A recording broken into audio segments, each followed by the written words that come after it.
It's about to get all spooky up in here.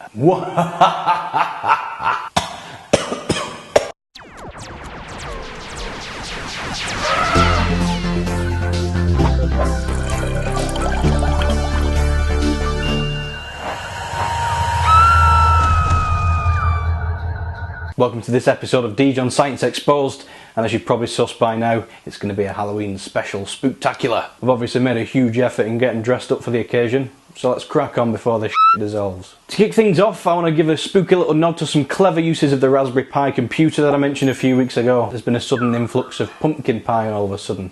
Can't imagine why. People have been using their pies to spook people out all over the globe, mainly using them to illuminate pumpkins and play spooky sounds. This one uses a clever bit of PHP triggered by an iPhone app to play, well, whatever sound effect you'd like. Another pie eater has managed to get Ace to control a little light which is mounted inside a pumpkin. Spooky stuff. So you've come here to hear about ghost hunting, so cue the sound effects and whip out your EMF detectors.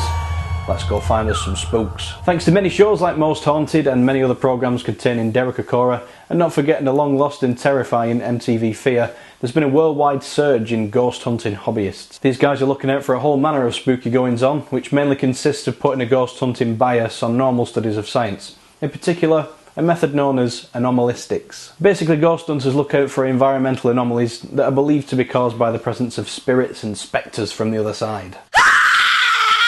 Ah, that old chestnut, when you least expected it. So yeah, they look out for environmental things that they usually build to be caused by ghouls. Ghost hunters seek out the history of certain places and pick out what they believe to be active zones for paranormal activities. Amongst the cases they look out for are residual hauntings, stories of a ghostly spirit of a deceased person on the premises that seems to be stuck there, the sort of atmospheric residue of a once living person's spirit. Another type of haunting is the intelligent haunting, where a ghost actively pursues people in an environment and tries to, well, scare the living shit out of them. A sub-haunting of this genre is the infamous poltergeist, a spectre which moves objects in a room to confuse and deter people. This is all substantially spooky stuff, and if that hasn't put you off seeking out your ghost hunting hobbyist career, then let me tell you a list of the gear you're going to need before you set off to the nearest hotspot. Some of which cost hundreds of pounds, or dollars for our American viewers. Seeing as you're going out to detect things that obviously the human sensory system can't pick up, such as radiation, acute change in temperature, electromagnetic field differentials, faint voices and scents, you're going to need some pretty specific clobber before you make any observations. Let's start with the obvious stuff. You're going to need a camera to snap pictures of whatever spooks you might find floating about.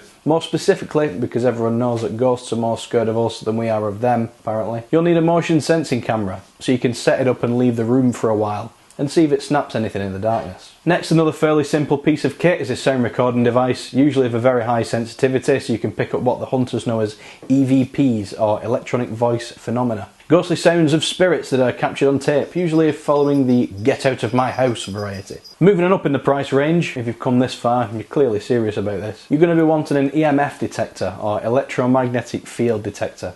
These things detect faint changes in the atmosphere said to be caused by nearby ghosts or apparitions. Under the same category of field detection, you'll be wanting a static field detector, which will detect fluctuations in static electric fields in the environment. You know, the type scattered about by active spirits. Next up, a Geiger counter. This will detect any faint X-ray radiation given off by your pursuing spectre. Hopefully you won't be being followed for too long though, as X-ray exposure can cause a number of health concerns, not limited to, but including cancer. Amongst the most expensive of the tools you probably know eBaying for are laser or digital thermometers. These guys usually incorporate an infrared camera that shows up the temperature of the object that you're pointing it at. You may or may not have the balls to look through the viewfinder at what you see, but never mind, you might as well buy one anyway. And last but not least, a gas detector, aka an air snooper, so you can pick up any inert gas emissions and ectoplasm from your ghoul. Hopefully it won't be methane, because nobody wants to be walking around in a room filled with ghostly farts. So when your EMF field detector starts beeping, your Geiger counter starts clicking and your motion sensing cameras start to fire, what should you do? Personally, I'd run like hell, but you're an avid ghost hunter, you've invested thousands in this hobby, you're sticking it out to find out more. Being of the scientific mind, I'm obviously a little bit more educated than to stick around, because of course the only cause of EMF readings are ghosts, right? No, Don't talk rubbish. If you take an EMF meter into your house, you'll find fluctuations all over the place. Near the walls from electrical cables, near your microwave, your TV, your mobile phone, even yourself. Everything that contains moving electrons like us, your home wiring, and near enough anything in our environment, including the air around us, will give off a slight EM reading. It doesn't just mean you've found a ghost, you're probably just getting a little too close to your ghost hunting buddy. As everyone knows, you should never hunt alone. And on that subject, the whole ghost hunting outing, with you and your buddy bouncing tails off each other about finding a ghost, has probably gotten your adrenaline levels up, which will make you see things. You're already excited, and having all that adrenaline swishing around in your system will make you more alert, and you'll start noticing all little creaks and scratches that would normally go unnoticed. Quite like I'm doing whilst filming this episode in an empty house, talking about ghosts.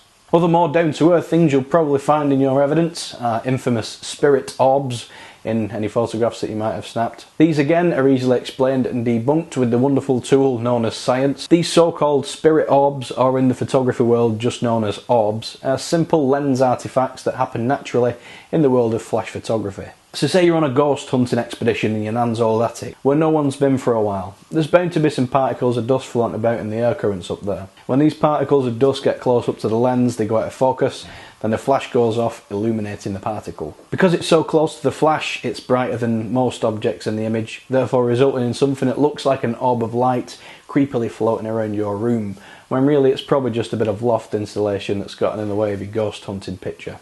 EVPs can also be explained too. Have you ever heard the story of the walls that talk? Well, there's a tale about an old man who was creeped out by the sound of talking coming from the outer walls of his end terrace. He thought the walls were a passage to another dimension. This man was later diagnosed with a mental illness. But what about real EVPs? Are you forgetting that our atmosphere is being battered with literally thousands of random radio transmissions all the time?